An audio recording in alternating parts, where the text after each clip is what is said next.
Welcome to another episode of Prime Time. I've got Nick beside me, Dad, Richard Kairouz on the bench. Good to be back, third week back into the studio. We tipped 8 from 8 last week in the NRL. We said last week on the show it's the easiest week for tipping. It's starting to get a little bit predictable, but the last 3 weeks of the NRL, going to be a bit harder to tip with some big clashes coming up. Well, people are trying to make the 8 now. Same in the AFL. It's coming down to the wire. We said last week, though, 8 from 8. If you don't tip 8 from 8, you're an idiot. So, Dad, I think you tipped 6 from 8. Mate, I told you last week I had to go for some upsets. They were pretty close. West Tigers went pretty close to beating. Yeah, no, but Adam Dewey came out and said they were robbed. Adam Dewey getting a bit verbal on Twitter, saying the officials every week there's always something ballsy from him. As I'm sure you know our coaches get reprimanded in the press conferences. He's free reign on Twitter. I think it's Twitter you're allowed. As long as you don't do it in a post-match press conference, you're not going to get in trouble. Fair play to him. I like seeing some vocal players. But yeah, as I was saying, it's starting to heat up a little bit. Every week we go through our fan questions. So if you're following along, make sure you leave a comment and leave your fan question. Dad, what's the fan question for the week? Which teams can actually win the comp?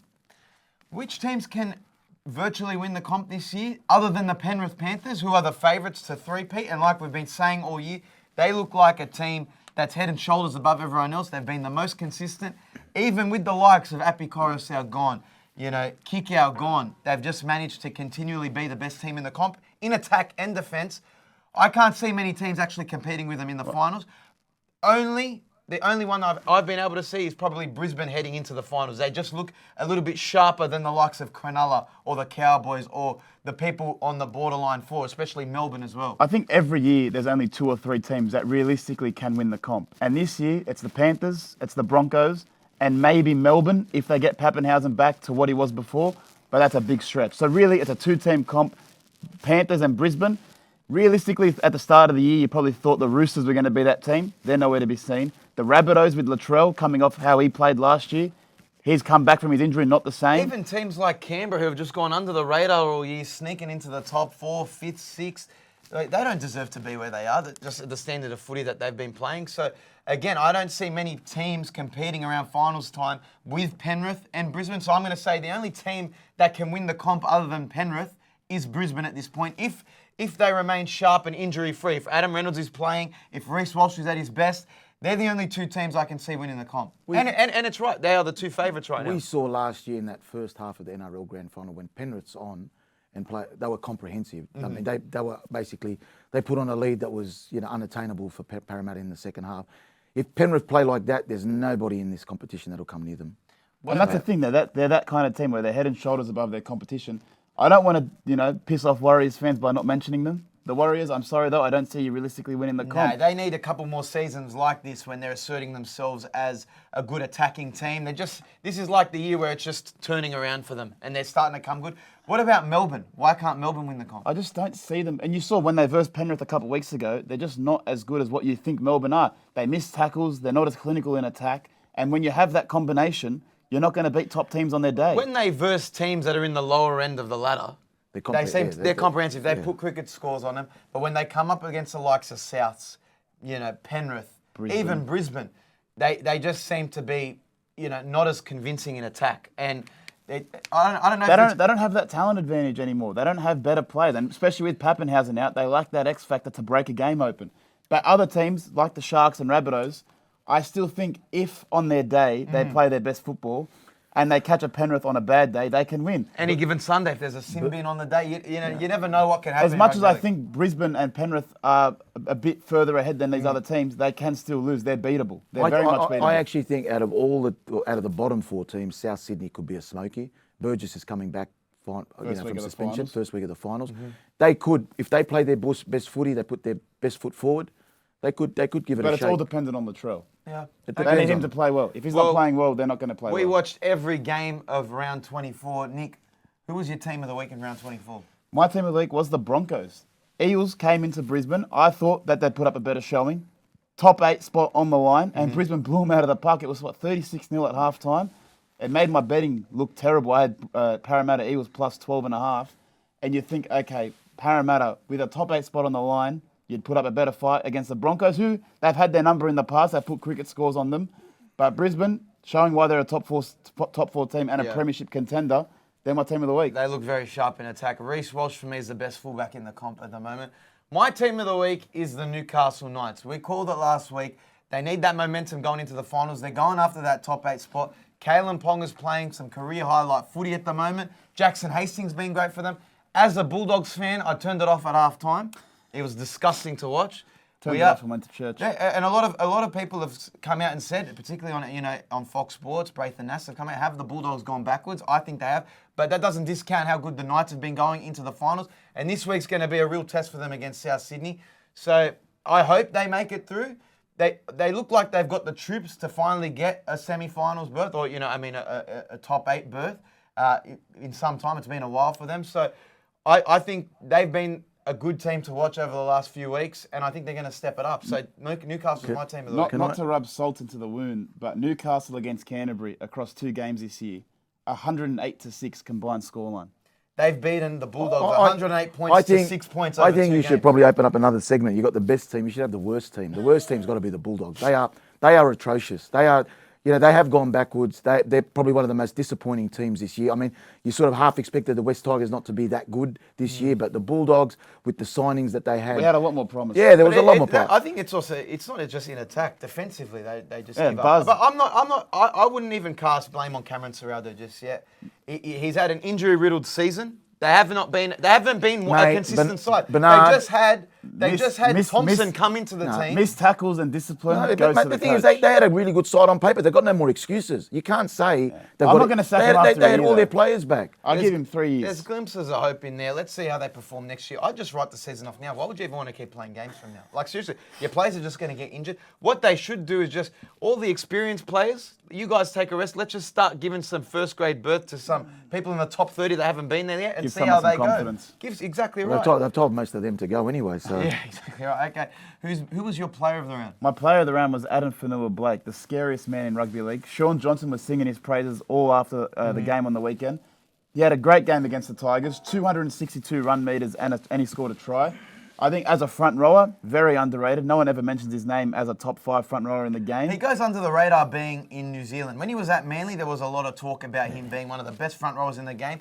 Maybe because there's not as much media attention on him in New Zealand.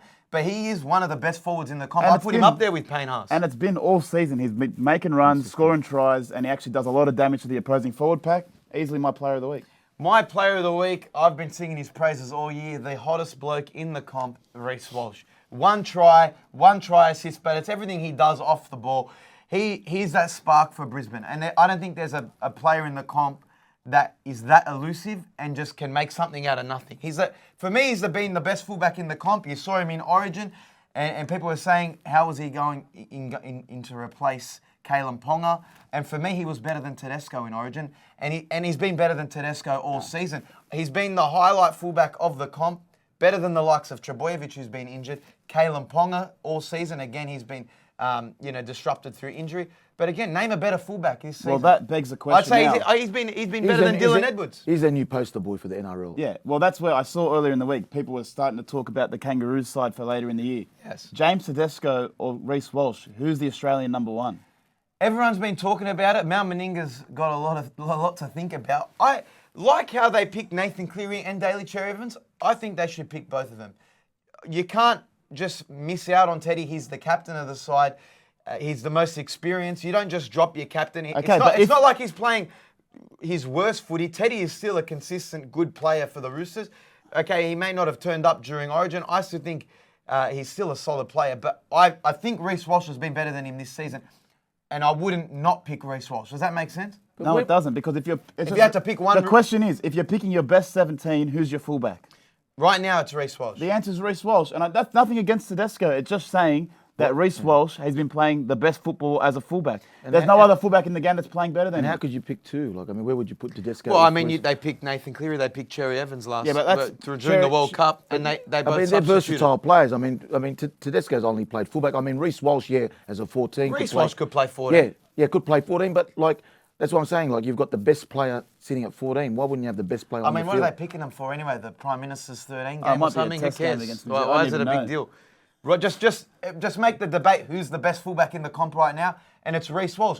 Everyone on Twitter after he played that game on the weekend was just saying how much better he is than every other player. Well, he's he's the spark. having Phil having Gould one of came those. out and He's said having it. one of those seasons, those Ben Barber, Jared Hayne type seasons, where he touches the ball and everything he does is just beautiful. It's electric. He's that X factor. He's breaking through the line. He's creating an extra man. And as Brisbane, you're thanking God he left the Warriors and never re-signed there. Well, Mal Meninga's had the old bull in Tedesco. Now he's got the young calf, and I think it's time to blood some new fullbacks and some new players into the Kangaroos team. Give him some experience. He definitely deserves it. But talking about players and player movements, there's been a lot. There's been a lot of retirements this year.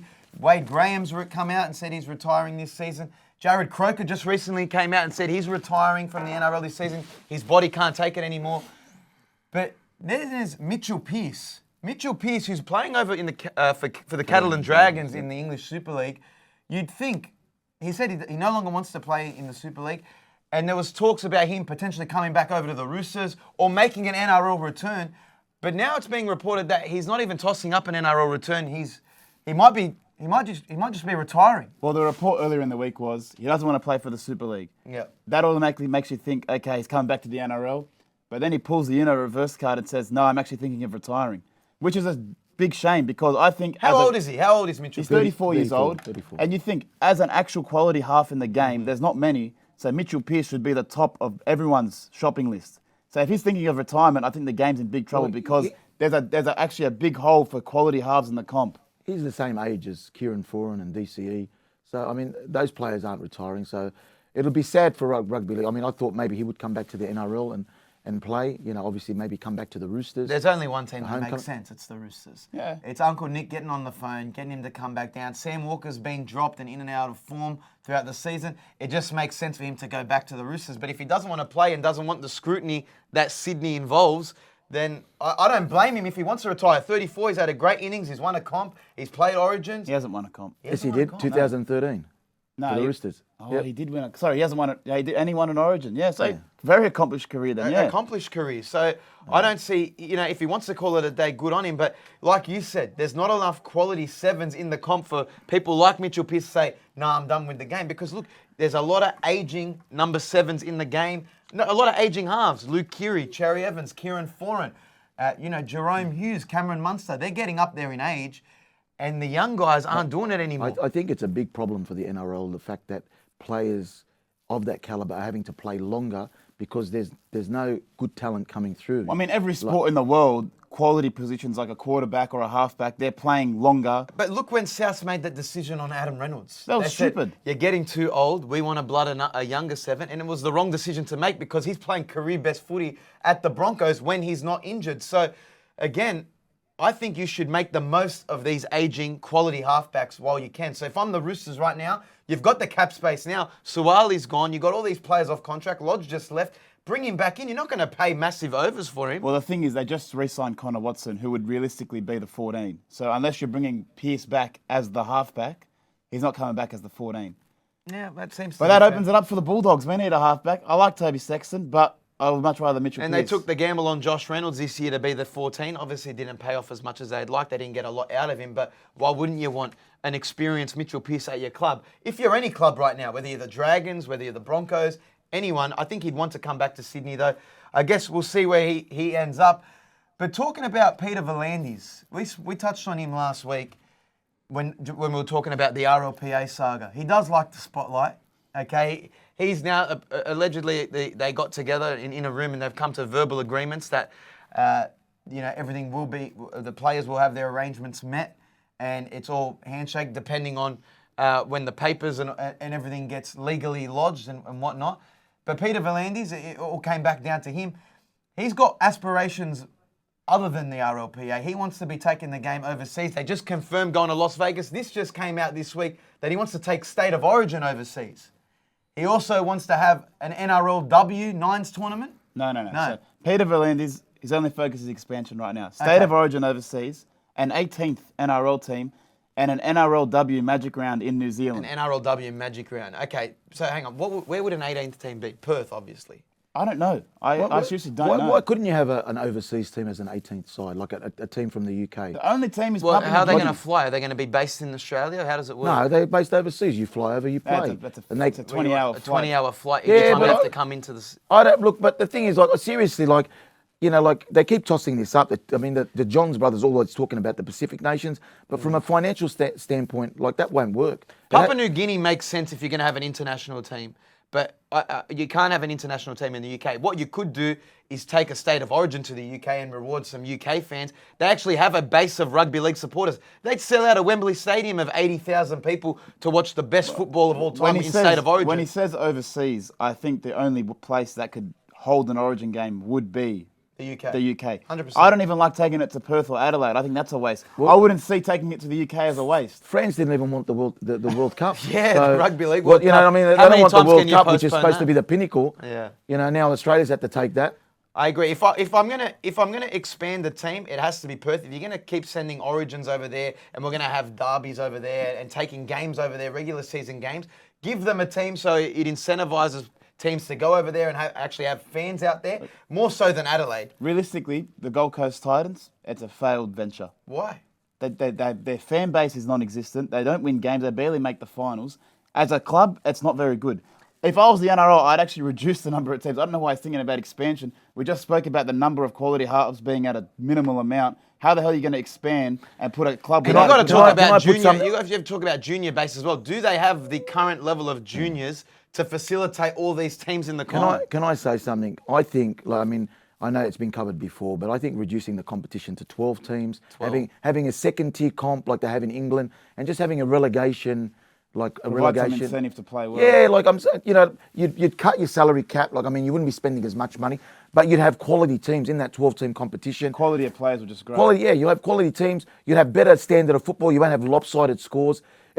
You know, like, it's something to look at because your fan base would still support that team in hope that they would get elevated to the NRL. Financially, that doesn't make sense. You've got all these broadcast agreements. Yeah, that's but that you're are, still that are covering the leveraged games. on having 17 teams right now. There's 27 rounds. How are you going to tell Channel 9, hey, let's just reduce it by 6 rounds, 6 to 8 rounds? Don't tell all the advertisers we have less games. You know, for what? Look. I mean, the A League isn't very popular. Okay. Well, they got 12 teams. No, but I know, but A League less now. But you look at that competition that they have pre-season, where you have all these clubs playing the A League teams in a Pre-season comp. pre-season Round robin, comp. You know what I mean? Like I said, if you can have a second tier comp where they have half the salary cap, and they play, and they might play a competition during the season where they actually cross over and play each other, like they used to have in the midweek cup.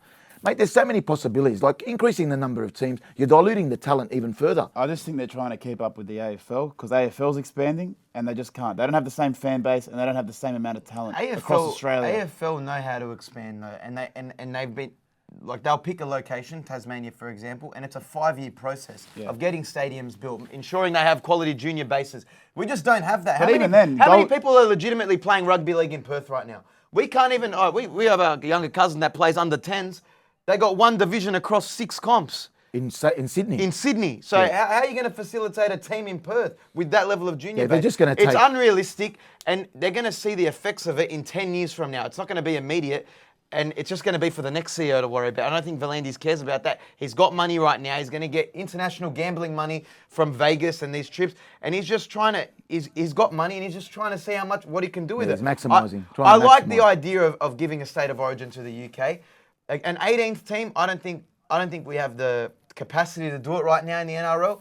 An NRLW magic round for the New Zealand fans. Reward them with a comp over there and have some. I think maybe reward New Zealand with an actual magic round from the men's. Oh, but again, there's a lot of Polynesians. There's a lot of Polynesians that play in the NRL. Yeah, I know. I'm I'm saying, sure like, they'd get a fairly They probably, good the turnout. headline would probably read "Magic Round heads to New Zealand." People get excited and be like, "Oh, it's NRLW." Yeah, fair enough. But I mean, I don't know. They only have a 4-round season anyway. It'd be nice to see them get a few more It's more than games 4 rounds now. at a magic round. It's 9 rounds. 9 rounds. It's 9 rounds. Get it Sorry. right, B. Talking about what we spoke about last week, we put a line through Parramatta. We said, based on the draw that they have in front of them, Too tough of a run home. it's going to be too tough for a run and they won't be able to make the finals this year. And we were 100% correct. Unfortunately, Mitchell Moses went down with a fractured cheekbone. His season is done, and that's a write-off for the Parramatta Eels this year. So where did the Parramatta Eels go wrong this year? That's the question. Because they were so successful last year, where did they go wrong? Security camera footage probably got the best of them. CCTV footage didn't help them this year. Obviously, having Dylan Brown out for an extended period of time didn't help them because, again, him playing in the halves alongside Mitchell Moses and getting into a rhythm is probably the key to their success. They signed him on a long-term deal before they signed Mitchell Moses, and not having him this year, I think, was definitely one of the major factors why they aren't successful. They this lost year. a couple key players. Reed Marnie wasn't an easy loss. That Nakora went to the Warriors. I think they lost another couple forwards as well. And they've had injuries as well. Josh Hodgson hasn't been the signing, they yeah, wanted but to. at that Yeah, age, you it can't hasn't expect worked him out to for be. them with him. It was a gamble for him. And really, like, outside backs, Parramatta really struggled. Their centre combinations, they've been struggling. Waka Blake, he's been in and out of form. He's been in and out of first grade. Sevo as well. Sevo, like that. Simonson. Yeah, Simonson. Bailey Simonson's, he's a fringe first grader. So that's one area that they need to improve on. They've been caught a lot in defence through the outside backs. Forward pack looks pretty strong. I mean, I think Madison hasn't had his best season this year. Yeah, he missed games. And He they missed started quite. They did start off pretty poorly. losing 5 straight games to start the season. So it was always going to be an uphill battle to make the 8. But looking at those last 4 weeks, like we said last week, they were never going to make it. And with Mitch Moses now fracturing his cheekbone, Season it's over. season Where does this completely put done. Brad Arthur? Because there's always scrutiny on his coaching career. It's He just made the when grand they're final. up. I know when they're up, it's always let's re-sign him, let's extend him. When they're down, you know what I mean? It's always okay. Where do Para go You from can't here? overreact that much after Yeah, but one season. what's the remedy for Para right now? That's what I'm Brad asking. Arthur's come out and said if they make the semis, that Mitchell Moses has a chance of playing. So obviously he hasn't given up hope, but coaches have to say that to make sure they don't lose their job. No, but I'm just saying you can't. After last year when they made the grand final, you'd probably want to re-sign him because things are going well. I mean, they do have the Roosters this week, which is a winnable game when you think. Not about it. without Mitchell Moses, they can't win. I mean, the Roosters aren't world beaters. They can Exactly definitely right. beat That's them. what I mean. It's a winnable game. It's not a coin Roosters, toss. who Roosters been playing, and have they been I playing know, well? I know, but like I think like. I look personally. I can't even see the Roosters making it anyway as well. So Yeah. Roosters. Oh, let's get into that. Let's get into that. Let's get into that. Okay, yeah. we did it last week, our top 8 prediction. Now with 1 round less, who's making the 8 from here? Are you going to make any changes? I'm still sticking with it. I still think Sharks 5th. They're going to hold on to that position. Canberra, who were terrible on the weekend, I actually think they might drop down even more. Yeah, well, we were talking about the Sharks. Almost 2 weeks ago, the quality of footy they were playing was not up to scratch. I'm sure Craig Fitzgibbon would have hated it. All of a sudden, make a couple changes and shifts in your back line, and they're playing some great attacking footy. They're looking like a finals threat. A team, now that's not going to go all the way, but can definitely be a disruptor. No, but we'll go from the bottom. Manly, out. Roosters, still a chance, but they'll need results to go their way. They need to win every single game, and the hardest game for them is not Para this week. It's the Rabbitohs in the last round. Look, Nicholas hit the nail on the head last week. 32 points looks like it's going to be the magic number this year. Yeah. They're minus 84 point differential. So even if they land on 32, Their for and against their is for and terrible. against is terrible. So so they need results. Even if they win their last 3 games, they'd need results to really go their way. They'd have to win convincingly to turn around that point differential.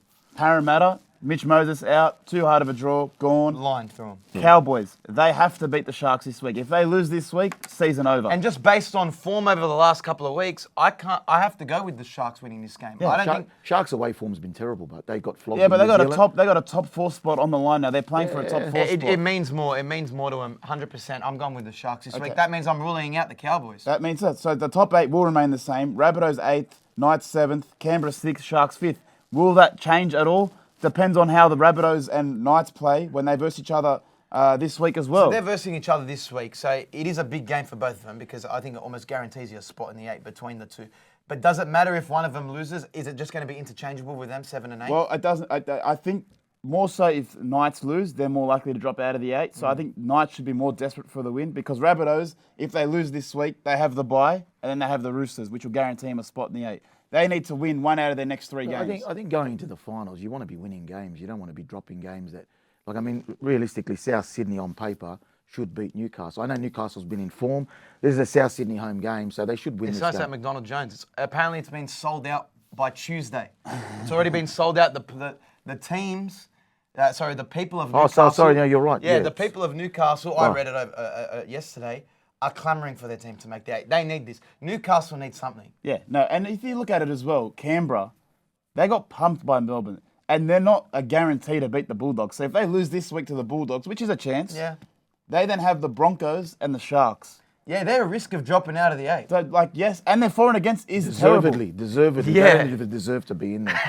The overachievers of the competition. But that's why, even if they do make the 8, and Sharks or Rabbitohs or Knights versus in the first round of the finals, I see that as an easy win. Yeah. Then you go up against a backdoor team like the Warriors or possibly Melbourne or someone coming out of the top four. It can come down to luck and obviously coming into the right teams going into the finals. But ultimately, you're going to come up against a Brisbane or a Penrith, and even a Melbourne, which is going to be a tough game. But if you're on, you're on.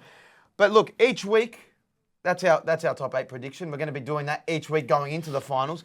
But each week we also do a player head-to-head. This week's player head-to-head, after all the talk in the media this week, we're going with Kalyn Ponga versus Reece Walsh. Who is the better fullback? Well, after Origin and going into Origin, everyone said Reece Walsh having a better season and he got the Origin #1 jersey over Kalyn Ponga. But now that they've both played consistent amount of football, Kalyn Ponga's got a lot more games under his belt. I will also preface by saying Reece Walsh is in the better team. That's a fair statement. Fair to say. Reece Walsh has more quality players around him, a better forward pack to play off the back of. So there is a slight advantage towards Reece Walsh. So let's go through the stats. Reece Walsh has played 18 games, Kalyn Ponga 17 games. Each have scored 7 tries. Kalyn Ponga's had 17 try assists, Reece Walsh 19 try assists. So he edges him by 2 try assists. Kalyn Ponga has 142 average run meters, Reece Walsh 156 run meters. So Kalyn Ponga again on the lower end has played 1 less game, and obviously Reece Walsh has a better forward pack to roll on the back of. But another big category, errors. Kalyn Ponga's only had 14 errors this year. Reece Walsh has had 44 errors this year. So in 1 extra game, he's had 30 extra errors. But that's Reece Walsh's game. He takes more risks with the ball. He's always looking for that offload. He's But as much as he's providing X factor and quality plays, he is turning the ball over a lot. And I think that's more of an experience thing for Kalyn Ponga right now. Okay, I would say this season, the edge definitely goes to Reece Walsh. But ultimately, which fullback would you want in your team right now? I'm taking Kalyn Ponga. Disregarding the stats, disregarding the narrative of this year that Reece Walsh has been the best player in the comp, I think Kalyn Ponga as a ball player is better than Reece Walsh, and as a runner of the football, he actually has a better running game than Reece Walsh. Reece Walsh has probably a better supporting play, playing off the back of the forwards, but then again, like you said, Kalyn Ponga doesn't really have the forward pack to be receiving offloads of and making line breaks. I don't know. As much as Kalyn Ponga has that experience, I would like a young fullback like Reece Walsh who's set the NRL on fire, because when you look at Kalyn Ponga right now, he's got the HIAs. That's a problem for him. He's injury prone. They didn't know what to do with him at the start of the season. They put him into the line at 6. Then they pushed him back. Reece Walsh is an out-and-out fullback. He's proven it for the Broncos. He's proven it at Queensland. I think he should be the Kangaroos #1.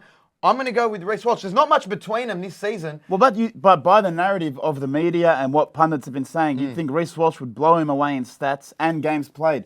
They've played nearly the same amount of games, given Kalyn Ponga's head knocks. He had to miss. Reece Walsh swearing at the The ref. energy that Reece Walsh brings on the field, that energy, mate, as a coach, you love that. You know, you feed on that. Players feed on it.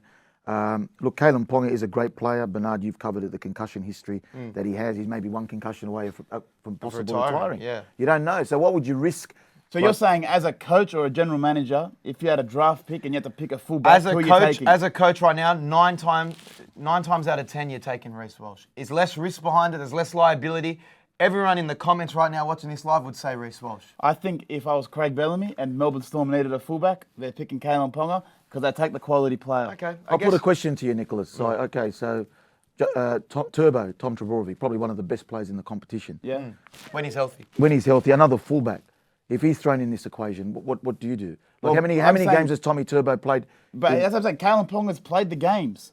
He hasn't been injured. No, but last year he was. Last year he missed a lot of games. No, he didn't. Not Yes, really. he missed a lot of games He was last Queensland's player of the series. year. Yeah. Look, Who's I been the more consistent player? I think Who's you've got to played look. over You've got to the look last at. 2 That's what years? I'm saying. I think Kalyn Ponga, you're disregarding. You're getting caught up in this head knock. And also, headline. let's not forget, Kalyn Ponga was almost the man of the series for Queensland last If he year. gets to play that last game. He basically, last year. Oh. Last Oh, year. no, I'm saying he won Reece Walsh- Queensland the series in that last game as well. Yeah. Yeah, So, if Reece again, Walsh gets to play This year, this year, he probably wins man of the he probably series. mans it. I'll agree with Nick, and I think we've said it multiple times this year. Kalyn Ponga at Melbourne, Kalyn Ponga at Brisbane, Kalyn Ponga at Penrith is everyone's first fullback choice. Yeah. I'd probably agree with You're that. discounting that because he's at Newcastle and the media. But I'll tell you what, right now, I'm blinded by the good looks of Reece Walsh. He's the new face of rugby league. And if he continues on this trajectory, he's a star. Those He's sexy a star. eyebrows. Yeah. Okay, let's go into our top 5. We do our top 5 every week, so make sure you're following along at Picklebet and at the JBK Show on YouTube. This week's top 5 is the top 5 highest paid sports. Highest paid athletes in sport? How do you want to categorize this? Top 5 highest paid sports by average salary. Okay, by average salary, starting with number 5, we're going with American football. Number 5 is NFL. Now, this has an average salary of $3.3 million. Now, mind you, they have bigger rosters, which means is a lower average salary. I think total salary cap, they're the world leaders, but because the rosters are so big, that brings the average salary down. Well, if you look at some of the highest earners in the NFL, Justin Herbert, $50 million. Lamar Jackson, $50 million. Patrick Mahomes, $45 million. If you're a quarterback and you're great at your job, you're going to get paid a lot of money. And that shows here, and it shows why American football has one of the highest paid sports in the world. At number 4, I'm going football, soccer, whatever you want to call it, with an average salary of $3.9 million. Now, I think this list doesn't take into account Saudi Arabia throwing money. So it doesn't take into account the Saudi money? It doesn't take into account Saudi Arabia throwing money at all these players. So Ronaldo's 200 mil might not be there. Neymar signing for about nearly 200 mil not being there. They offered a bill to bloody... They offered $1 billion to Mbappe, so they've got money. But I don't think this list takes that into account. Looking at salaries across Europe, I think Messi was on about 41 million. Ronaldo's on 200 million. Neymar, 37 million. So soccer's got money, whether it be La Liga, EPL. I think EPL is the highest paid football sport in Europe, and that shows because it's the highest quality. That's also backed by rich Saudis as well at certain clubs. Yeah, certain clubs as well. Okay. Number 3, I don't understand this one, but it's Formula 1. Okay, this has an average salary of $4 million. Now, I don't understand why these drivers are getting paid this much Danger to drive money. cars. What do you mean, danger money? It's obviously very dangerous, but I mean, sport. It must have the viewership because look at some of the salaries in this sport. Lewis Hamilton on 40 million, Max Verstappen 25 million. So I understand why the average salary is near $4 million. It's crazy the amount of money that is in F1. And F1, there's not a lot of drivers. There's the best of the best, and they're the ones that go touring across each country. So it's easier for the average salary to be higher. But I don't know why no one ever told me to get into this sport. I think I'm a great driver. Mate, it's definitely, I'll give credit where it's due, it's harder than it looks. At the speed that they're going, the training that they have to do, they earn every cent they get, but I just can't believe there's that many people watching it. Credit to the Netflix series. I mean, you should see me in my Mazda 3. You looking forward to the new movie, Gran Turismo? No, I'm not going to be watching it. Number 2 is baseball. MLB, another American sport, average salary of $4.9 million. Now, the benefit of baseball is there's no salary cap. Rich owners in baseball can throw as much money as they want at whoever they want. Aaron Judge has a salary of 40 mil. Shohei Ohtani, 30 mil. Max Scherzer, $58 million. Jesus. So really, all these big clubs, New York Mets, New York Yankees, Los Angeles Dodgers, LA Angels, they can throw as much money to the best players, and that really brings up the average salary. Who's getting more money, pitchers or batters? I think the pitchers get paid the most. If you're a great pitcher, you're going to get paid a lot of money. They're doing the most work. Yeah. They have to throw that elbow. How many games they play? 162 games season. It's disgusting. So for the amount of games they have to play, 162 games, you do have to get compensated for that. But then again, when you think of the best sports in the world and the highest paid sports, I don't really think baseball comes to mind. Well, number 1 is basketball, primarily the NBA. This has an average salary of $8.5 million. It makes sense. They have smaller rosters, which means a higher average salary for players. It's one of the most watched sports in the world. And if you look at some of the highest paid athletes in this sport, you've got Steph Curry, 51 million, Durant, 47 million, LeBron James, 47 million a season, Kevin Durant, $47 million a season. And the money in the NBA is crazy. You see all these people signing max deals, or even some no-name players that have a good finals run or good showing in the playoffs, they're on $5 million a season the following year. Austin Reeves just signed for about 50 mil. LaMelo Ball, 5-year, $260 million deal. NBA money is different money. You see other sports, when they sign big contracts, they refer to it as getting that NBA money. Again, you've got to take into account they play 82 games a season. It's not easy to, a lot of players have to do load management and whatnot, but again, they are getting remunerated handsomely. I mean, it is a blessing if you're 7 foot. Yeah. Because you look, number 1, 8.5 million basketball. They're nearly double that of second place. So if you're a basketball player, you're going to get paid handsomely. And that's what I'm saying. If you're 7 foot, you got a 10% chance of making it. Basketball and football, soccer are the easiest sports to actually watch. Like from a fan point of view, to understand the sport. It's not as complicated as American football and baseball and Formula 1. You know what I mean? So you can understand why they get paid big money because, like you said, most eyes are on those sports. And it's growing globally. I don't know if this list took into account WWE. I consider that a sport as They're well. not getting paid anything. I mean, some of the highest earners are. I don't know what the average is, but WrestleMania is a pretty big event as well. But I just want to let that be known. Maybe that gets an honourable mention. I feel like this list, with a 2024 update, will probably have soccer at number 2 with the Saudi Soccer league. number 2 or 1, yeah, geez. With the maybe golf on there with Live Golf as well. These Saudis are absolutely taking over sport. But Nick, talking about more domestic sports, you've been on a roll in previous weeks, tipping Collingwood week in and week out. What's your AFL preview this week? I want to take a victory lap. I called it. Josh Dacos, 38 disposals last week in his brother's absence. Collingwood with a great win over Geelong. No one saw it coming. I saw it coming. The flag pies are running wild. This is our year. Collingwood are not going to be stopped this year. Looking ahead to round 23 in the AFL, Collingwood versus Brisbane Lions. First versus second at Marvel Stadium. Yes, it's at Marvel. It's ugly. It's not at the MCG. No one likes that. But we're going to look to make a statement. Brisbane Lions, they did beat us earlier in the year. So we want to get revenge on them. Okay. I'm taking Josh Dacos back-to-back 30 disposal games with Collingwood 30+. I'm that confident. I'm so happy. You're going 30 plus every week. Why don't you just try a 1 to 39 or something like that? Why don't you try a? I put all my confidence in the Collingwood Magpies. I just think obviously with Dacos out, going into the finals, there's going to be a bit more reserve. It's going to be some tight finishes. No, I think it's forcing them to play a bit more versatile. Football. You got your disposals last week, but the scoreline is what cost you. So I'm just recommending. Well, it did cost me. They won by 8, but going into the fourth quarter, they were up by 28 points. So I did look good at one point in the game. But looking around the AFL, the top 8 is still a hot topic. I did call the Swans and Geelong to make the 8 last week. The Swans have made their way back into the top 8. Geelong, they're not in there yet. They have St Kilda this week. Must-win game.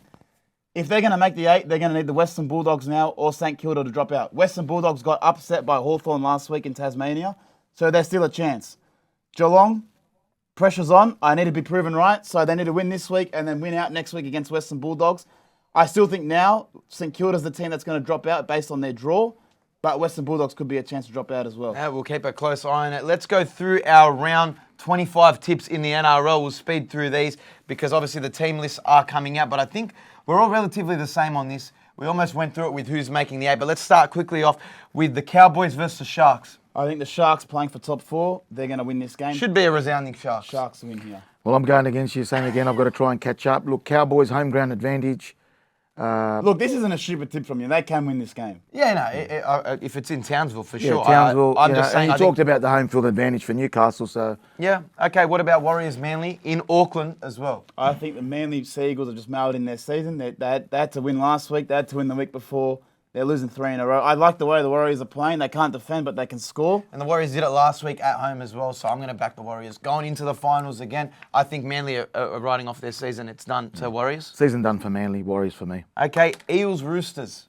Again, with Mitch Moses out, put a line through the Eels. Roosters are much more desperate for a win, so take the Roosters. Roosters. Dad, who are you taking? Roosters. Okay, Tigers Dolphins.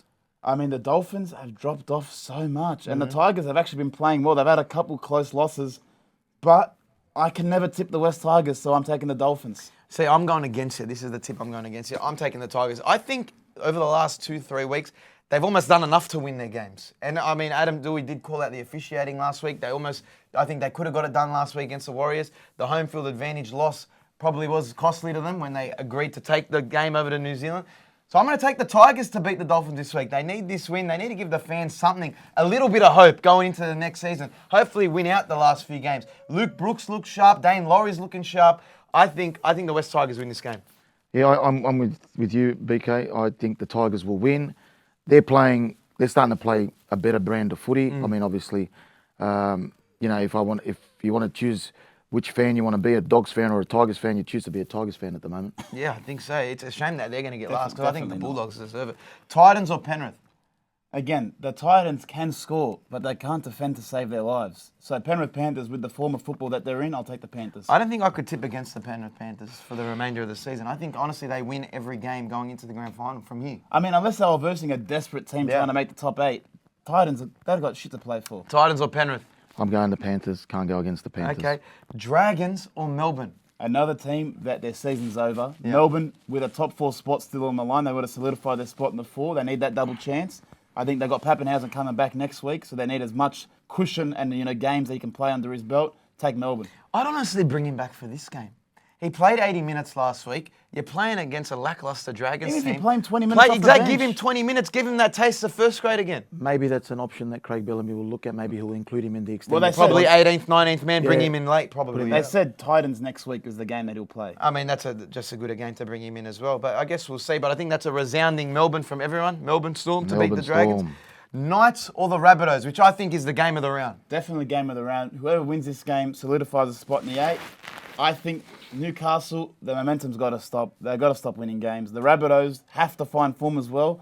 If you're picking off form, you pick the Knights, but I'm going to take the Rabbitohs. Look, I've been saying all season the Rabbitohs are going to turn it on going into the finals and be a threat. But I just want to see Newcastle win. I actually want to see the people of Newcastle actually have something to celebrate. And I think that would be getting into the 8. That a lot to play for. It's going to be a packed McDonald Jones Stadium. So I'm going to take the Newcastle Knights. Yeah, I actually thought this was being played at a core stadium. I took the Rabbits. I'm not going to change my mind. I think the Rabbits will turn around this week. Newcastle, look, they look good against the Bulldogs, but the Bulldogs are hopeless. So, you know, I'm not going to take too much out of that game. Up against the Rabbits, it's going to be a much more formidable game for them. So I'm And they going have the to Rabbits. turn it on. Rabbitohs have to turn it on. They have to, yeah. I mean, they've got the players there to turn it on. It's just a matter of, you know, they're playing well in patches, but they just got to put it together for the whole 80 minutes. Okay, and Canberra or Bulldogs, a game that no one should really care about. But I mean, there's a lot to play for the Canberra Raiders when you think about it. The Bulldogs have had the death spot, the last game of the week ever. I think they've had it like 10 times this year. They just give them Sunday at 6, hoping no one watches You them. really should put this game as the first Saturday game. So no one watches it. So Give- no one give watches us an it. Or the important first Friday Sunday game. game. Why, Yeah, first Friday why game. would you leave it for the Sunday night for everyone that It must be about low rating. People must not watch this game those regardless. late Sunday games? I don't know. And as much as I love to be a Bulldogs fan, after what they did against Newcastle last week, Yeah. I put them in the category of the Tigers of not tipping them. So I'll take Canberra in a close game. I'll take Canberra 1-12. It's also at GIO as well. I'll take Canberra 1-12 as well, but they could have a good showing. And again, they need to solidify their top 8 spot because they are in fear of losing it and bouncing out of the 8 if they continue to lose out. So I'm going to take Canberra as well. And this is the game that I've chosen to try and catch up to you guys. I've tipped the Bulldogs only because they were terrible last week. Usually teams that put in really bad performances, you can turn around the week after. That's Canberra. And honestly, I don't rate Canberra. I do not rate them. I think they've overachieved. You look at their for and against. Out of all the top 8 teams there are at the moment, they've got the worst for and against out of all of them. Canberra, like you said, if they lose this game, there is obviously the possibility that they could miss out on a top 8 spot. There you go. Broncos have a well-deserved bye. Leading the tips is Nick on 112. I'm behind you at 106. Dad trying to catch up at 98. Loser of the tips this year, we're going into the finals, has to get the full body 40-year-old virgin wax. You'll be seeing content made up. We stick to our word. That's going to be rough. I think I can catch Nick going into the finals. I guess we'll see. I'm not too far behind. 6 tips. Maybe if we incorporate some double points. I don't know. But looking outside of rugby league as we wrap up the show, there's been some big talking points, particularly in the world of combat sports. I mean, there's been the Zuckerberg and Elon Musk talk about if they're going to actually fight. Elon Musk has said he's speaking to the mayor or the president or the prime minister of Italy, saying they might get it done in Florence, or they might get it done in the Colosseum. They might do the fight there. Zuckerberg looks like he might be backing off a bit. They've been calling him a chicken. Elon Musk sent a screenshot of the text, said you don't chicken out of this. But also in combat sports, you've got Dylan Dannis versus Logan Paul. Now, Dylan Dannis is someone that's been in the UFC. He's trained alongside Conor McGregor. Logan Paul's been wanting to get back into the boxing ring like his brother. He's been seeing his brother, being... Talked a lot of shit to Jake Paul about his boxing. He said, I'm going to get back in there because I'm the better boxer. Exactly right. But no one really knows this Dylan Dannis because he's been pulling out of a lot of fights. He's had these exhibitions lined up. He was supposed to fight KSI. It's going to be on the same card. I think it's October 18th. KSI is fighting, I believe, Tommy Fury, who fought Jake Paul. So it's KSI versus Tommy Fury and Logan Paul versus Dylan Dannis on the same card in Manchester. Okay? So to do some promo for this fight, Dylan Dannis has taken to Twitter and talking a lot of shit about Logan Paul. What's he done? All he's been doing is posting photos of his newly fiancée, I believe her name, I've got it right here, his newly engaged fiancée, Nina Adgel. Okay, he's been posting photos of his missus on Twitter with every celebrity from Hollywood that she's been with. Jeez. I'm talking the likes of Ja Rule, Logan Paul, the Entourage cast, LeBron James. She's got some photos with randoms. a couple of the Jonas Brothers. Are these just like photos as a fan? Or There's are they photos. like It lewd looks like photos as a groupie. There's photos of her, necking with someone as well. There's photos of her getting fed some drink while she's lying on the ground. Jeez. They're very confronting photos. So much so that Logan Paul sent a cease and desist letter to say, please stop posting photos of my fiancée on Twitter. Well, I mean, if they're on the internet, Dylan Dennis is free to do whatever he He's wants. in the clear. He's continuing. I've seen about 20 photos in the past 2 days of his girl of Logan Paul's missus with a different bloke. So this is one way to sell a fight. These tweets are getting 6 million views. These engagements are crazy. This is one way to sell a fight. Dylan Dennis, congratulations. I want to see what happens. Logan Paul's obviously frustrated. He's sending legal letters. He's also called out Dylan Dennis' mate Conor McGregor, saying he'll put up $1 million as a bet that he'll knock out Dylan Dennis. So I'm intrigued by the fight now. They've sold me. I read a report that Logan Paul might pull out. Is that due to Dylan Dennis taking it too far? They've told Dylan Dennis if he pulls out, because he's known to pull out of fights, that he'll be fined $100,000 if he pulls out. But now they're saying with the scrutiny that Logan Paul's missus is under, I can't really see how this marriage is going to hold up. Logan Paul might pull out of the fight. I don't know. If you're Logan Paul right now, you don't even if you win this boxing fight, it looks like you've taken the L because it's done tremendous amount of damage to your relationship. I feel like Logan Paul hasn't taken this big of an L since the suicide forest in Tokyo. There's more photos to come. I think Logan Paul should be paying a solicitor to prepare a prenup. Yeah, they're They're definitely worrying about a cease and desist. Yeah. Well, I mean, what's he more likely to lose? His marriage or the I fight? honestly, after how many photos have been coming out? There's photos with Leonardo DiCaprio. I'm talking about Ja Rule. There's that many. It looks like Hollywood's just run a train on this woman. I don't know how you could want to marry her. How many boyfriends can you have before Logan Paul just says, yeah, okay, this is the one? I mean, is it a good thing that she went out with DiCaprio? I mean, if you pass the DiCaprio test, I mean, she's good looking. I don't know, but it's got me interested in the fight. We're also talking about the EPL that returned this past week. It was great to watch. I mean, finally seeing some quality football. We stayed up, watched the Arsenal game. We watched the Chelsea game the other night.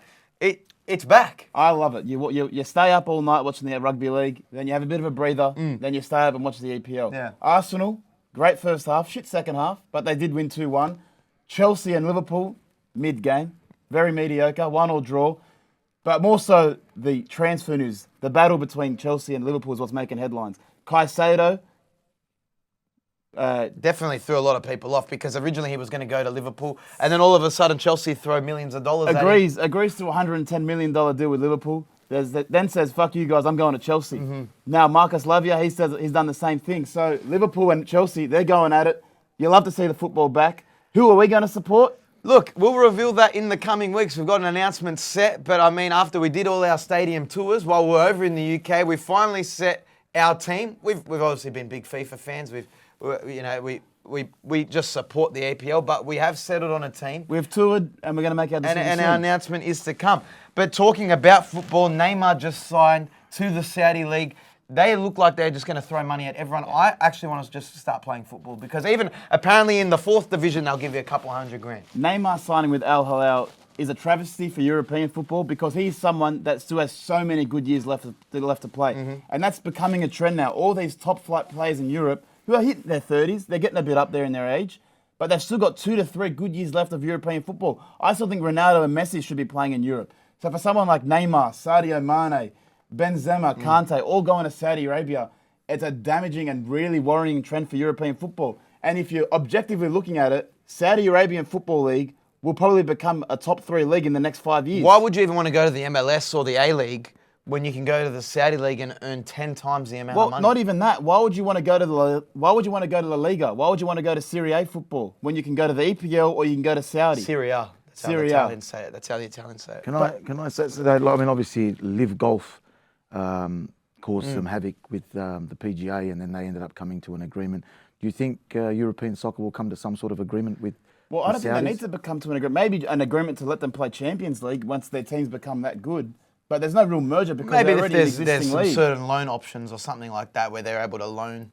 Well, if you look and they play their seasons on opposite ends of the, when the EPL is off or something like that, they can come to that sort of an agreement. In the last year, Saudi Arabian football teams have signed Ronaldo, Sadio Mane, Benzema, Kante, Firmino, Ruben Neves, Koulibaly, Malcolm, Jordan Henderson, Riyad Mahrez, and a number of other players. They're rumoured to sign Paul Pogba. They're in talks to sign Bernardo Silva. They just got Neymar. These are all quality players that could all still be playing in Europe. Well, close to getting Messi. They were close to getting Messi. They nearly got Mbappe. Well, I'll tell you what. Right now, we might be heading to Saudi Arabia fairly soon, so keep an eye out for that. We might be looking to get some Saudi money. I'm going to probably start supporting Al Hilal or Al Nassr. Yeah. Because you get on them early, you can't be a bandwagon fan once Yeah. they're playing European football. Well, maybe just avoid the Ronaldo team, like a lot of people would have just. Let's just pick a different team out in the Saudi league and get behind them. Yeah. And we'll start to get Al behind Hilal? them. The one that Messi was supposed to go to. I think that was Al Hilal, yeah. Let's start that would supporting Al have been the Hilal. Riyadh derby. We'll get in contact with them. But that is Riyadh. all. That's all for today. Prime time. Thanks, Nick. Thank you, Dad, for being on the bench. Make sure you tune in every Tuesday. We are live on YouTube. We're also going to be live on Picklebet. So keep an eye out for our tips. Each week we give out our tips at Picklebet and at the JBK Show over on YouTube. So make sure you stay tuned. And back to you in the studio.